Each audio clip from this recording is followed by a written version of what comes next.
ქალაქი და პორტი ცალ-ცალკე ცხოვრობენ. ადამიანები მიჩვეული არიან და ცხოვრობენ ასეთ ნიჰილიზმში. არსებობს რა ეკონომიკური შესაძლებლობები ოლიგარქებს. აქვს განსაკუთრებული ცდონება, რომ ეს რესურსი არ წავიდეს არსად. ჩვენ რაც გვინდა მომავალში არის რეალური ეკონომიკის დაქოქვა. მოსახლე არასოდეს არ იღებს გადაწყვეტილებას არც საკუთარი ინტერესების და არც იმ ისტორიული გამოცდილების წინააღმდეგ, რომელშიც ის გაიზარდა. ამ შეკავშირების არსი არ უნდა იყოს მხოლოდ ტვირთების ტრანზიტი.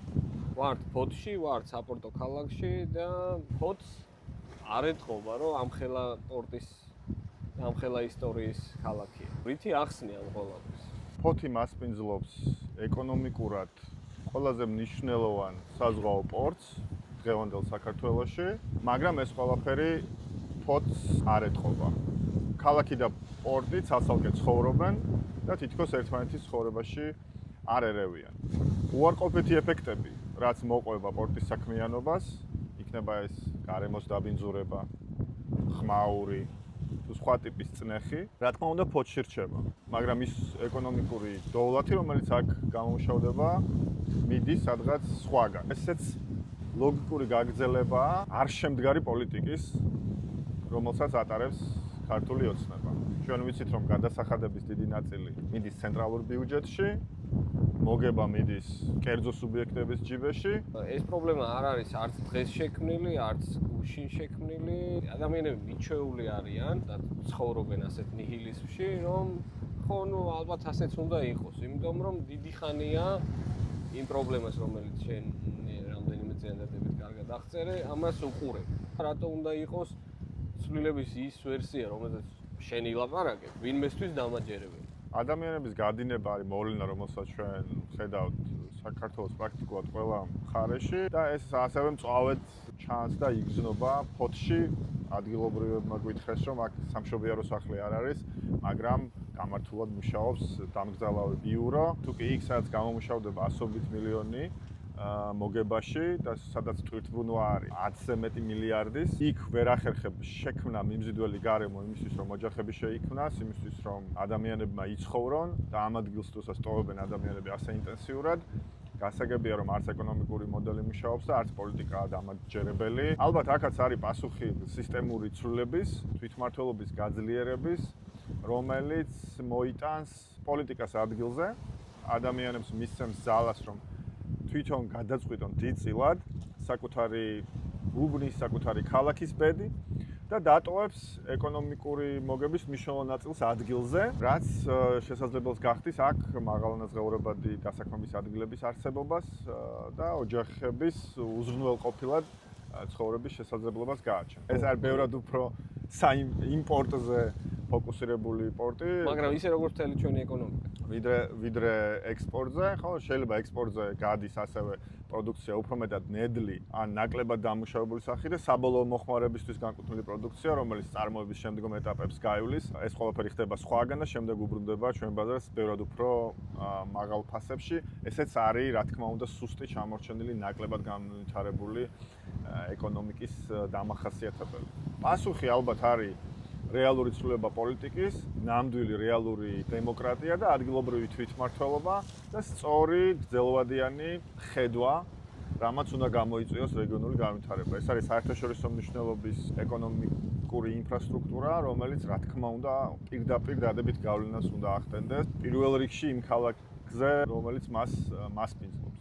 ფოთს სხვა ტრადიციებიც აქვს, მანქანამშენებლობის, გემშენებლობის, მაგრამ ეს ყველაფერი არის ახლა წარსულში, ისევე როგორც თვითმმართველობის რეალური პროცესი. მთელ საქართველოში იგრძნობა, განსაკუთრებით რეგიონებში, კონტროლის რაღაცა ეს ავტორიტარული სრულიად ცხადი მექანიზმები, მაგრამ ფოთში ეს განსაკუთრებულად იგრძნობა. როგორც ჩანს, ეს ალბათ დაკავშირებულია იმასთან, რომ არსებობს რა ეკონომიკური შესაძლებლობები ოლიგარქებს და ხელისუფალს. აქვს განსაკუთრებული ცდონება, რომ ეს რესურსი არ წავიდეს არსად. და შესაბამისად აქ არ გაჩნდეს თავისუფალი მოქალაქეების ის ერთობა, რომელმაც შეიძლება უბრალოდ გააპროტესტოს ეს ამბავი. პარადოქსი შემდეგნაირია, რომ ფოთი არის ქალაქი, ხანგრძლივი და ძლიერი ტრადიციებით, იმავდროულად როგორც შენ თქვი, ფოთს აქვს ძლიერი ეკონომიკური შესაძლებლობები და ამის მიუხედავად ეს არის ალბათ ერთ-ერთი გამორჩეულად სამწუხაროდ სუსტი სამოქალაქო საზოგადოების სივრცე. კორუფცია არის მნიშვნელოვანესი პრობლემა, განსაკუთრებით ისეთ ადგილებში, როგორც არის ფოთი, სადაც კონცენტრირებულია ერთ ადგილას ეკონომიკური აქტივობა და სადაც ერთპიროვნული კონტროლი იძლევა შესაძლებლობას უზარმაზარი თანხების ჯიბეში აკუმულირების. როდესაც არ არსებობენ დამოუკიდებელი ეკონომიკური აქტორები, როდესაც არ არსებობენ კომპანიები, ადამიანები, ოჯახები, რომლებსაც შეუძლიათ ამ კორუფციული სქემების გარეშე მიაღწიონ წარმატებას, რა თქმა უნდა, მათ ასევე ნაკლები ინტერესი ექნებათ აქ ყოფნის პირველ რიგში და შემდეგ ნაკლები შესაძლებლობა ექნებათ პოლიტიკაზე გავლენის მოხდენის. ერთი დადებითი რაც შეიძლება ითქვას ამ ყველაფერზე რაც ხდება არის ის, რომ გამომდინარე იქიდან, რომ აქედან ადამიანები უფრო მეტად მიდიან, ვიდრე ბრუნდებიან, ნაკლებად შენდება მახინჯი კორპუსები და როდესაც აქ იარსებებს სწორი პოლიტიკა, შეიძლება ეს განაშენიანებაც ისე განვითარდეს, რომ არ დაზიანდეს ის ევროპული იერსახე, რომელიც ფოთს ჯერ კიდევ აქვს. რა ტრაგედიაში ცხოვრობთ, ერთი მხრივ გვახჩობს და გვაღონებს სიგარები და მეორე მხრივ განვითარების პერსპექტივა გვაშინებს პირველ რიგში იმის გამო, რომ განვითარების სრულიად ქაოტური და ველური მეთოდებით შესაძლოა, არ ვიცი, ქალაქის урბანული ქსოვილი დაირღვეს, სოციალური ქსოვილი დაირღვეს. რამდენიმე ამოცანა და პოლიტიკის სისტემური გადატვირთვის გარეშე არც ერთი არ განხორციელდება.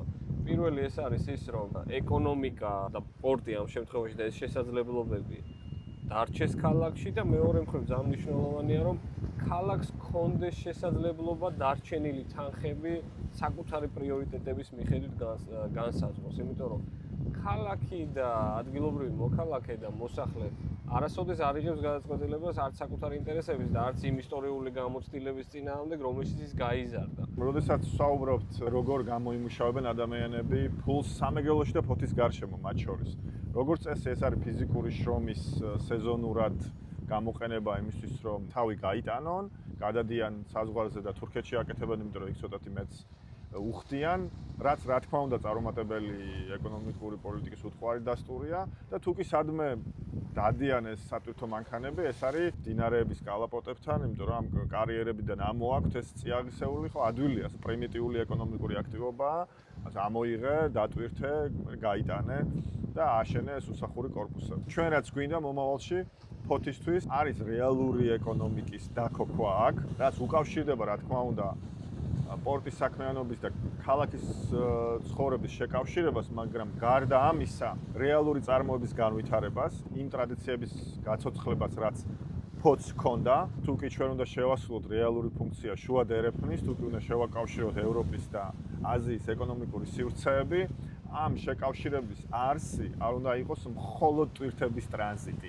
საიდანაც უნდა მივიდოდეთ არის ის ვითარება, როდესაც ნედლეული შემოვა სხვა ბაზრებიდან, აქ მოხდება მისი დამუშავება, წარმოების შემდეგი ეტაპების განხორციელება იმისთვის, რომ უკვე საბოლოო პროდუქცია გავიდეს ევროპულ ბაზარზე, ევროპულ სივრცეში. ჩვენი გეოგრაფია გვაძლევს ამ შესაძლებლობას, ის ტრადიციები, რომლებიც არსებობს, ანუ წარსულში მოქმედებდა და მუშაობდა და პლუს ეს ახალი შესაძლებლობები, რასაც იძლევა ეს სწრაფი კავშირი დღევანდელ რეალობაში. ეს არის ევროპული ქალაქი, როგორც წარსულით, როგორც იდენტობით, ისევე იერსახით, ისევე გეოგრაფიით, მისი ადგილმდებარეობით და ეს უნდა იყოს ერთ-ერთი ხიდი, რომელიც აკავშირებს ძვიან საქართველოს ევროპულ სივრცესთან.